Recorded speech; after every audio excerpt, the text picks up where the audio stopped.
Tarique Rahman, the acting chairman of Bangladesh Nationalist Party (BNP), is back on home soil after nearly 17 years. But his return is not just a family reunion. It marks the definitive end of an era and the beginning of a deeply uncertain future. For over a decade, Bangladesh was seen as a rising star, a golden era of stability and growth. Today, that foundation is not just shaking, it is crumbling. In this video, we are going to look behind the headlines. We will explore the forces that brought down a government, the rise of new ideological powers, and why what happens in Dhaka matters so much for the rest of the world, especially India.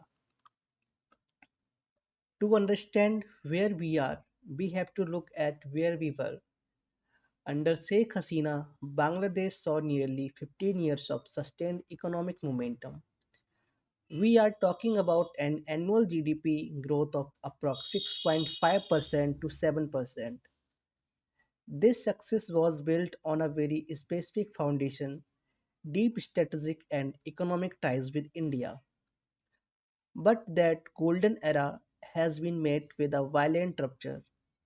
The political consensus that held the nation together since its birth in 1971 is being dismantled. The calm has been shattered, and the economic progress that lifted millions out of poverty is now being undone. The epicenter of this new era is the arrival of Tariq Rahman on December 25.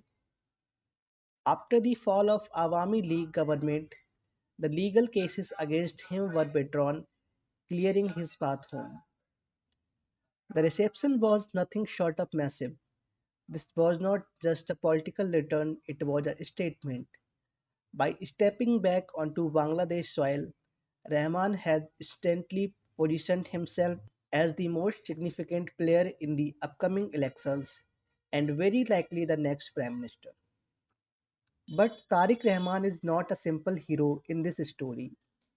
He is a figure of deep contradictions. To his critics and international observers, he carries a heavy shadow.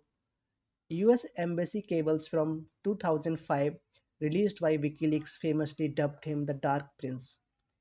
They described him as ruthless and uniquely polarizing.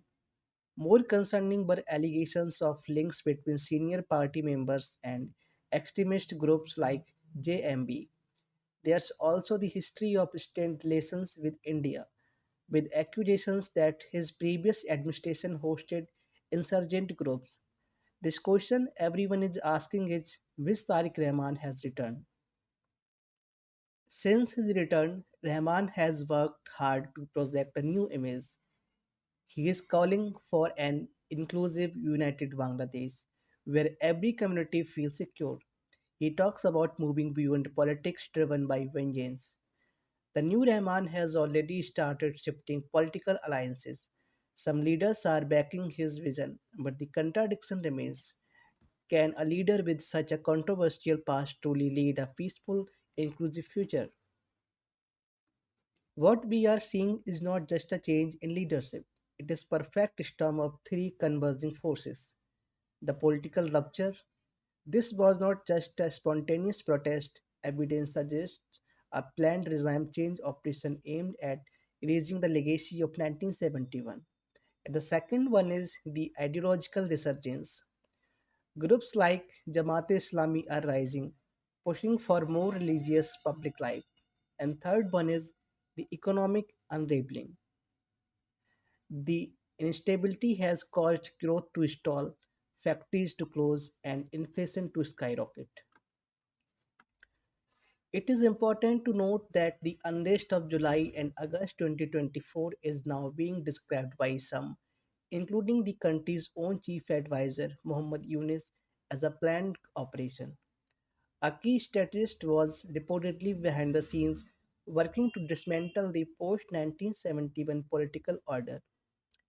The goal was clear: remove the Awami League entirely, even barring them from future elections and reshape the nation's identity. One of the biggest winners in the chaos is Jamaat-e-Islami. Historically aligned with Pakistan and once opposed to Bangladesh's independence, they are now key driving force. They are not just supporters, they are exerting significant influence over the current administration. They want a visible Islamization of the state, targeting the secular institutions that define the country for decades. How is power being consolidated? Through what some call mobocracy, organized crowds are being used to surround courts and offices until their demands are met, a form of pressure that bypasses the law. At the same time, critical media outlets are being silenced, journalists have been detained without trial, and offices of major newspapers have been attacked. There is a heavy human cost to this shift. Religious minorities like Hindu, Buddhist, Christians, and Ahmadiyas are facing a rising tide of repression. We have seen reports of killings, property destructions, and land grabs. The lynching of individuals like Deepu Chandra Das has drawn international condemnation and serves as a grim warning of how the nation's social fabric is changing. The economy is also paying the price. The GDP growth rate has essentially halved. Why? Because the previous growth was built on stability and cooperation with India.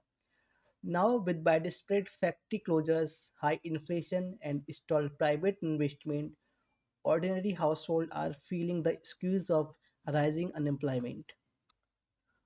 For India, this is not just about a neighbor's politics, it is a national security crisis.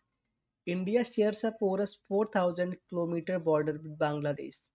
A stable cooperative neighbor is essential for managing India's northeast.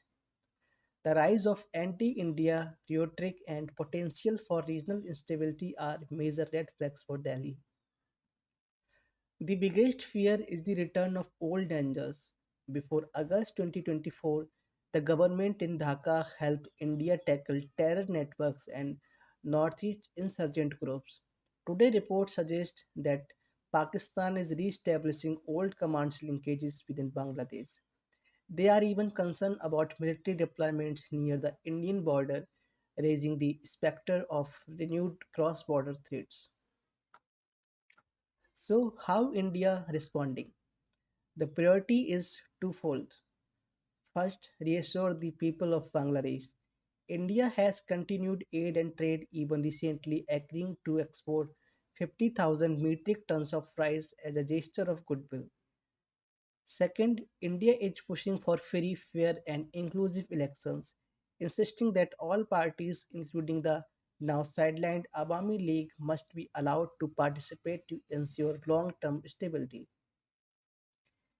At the end of the day, both nations are deeply interdependent. While the current regime might be looking toward Pakistan, China, or Turkey, none of those countries can replicate the scale and depth of support India provides. For India, a secure Bangladesh is non negotiable. The economic and people to people ties are simply too deep to be erased by a change in government.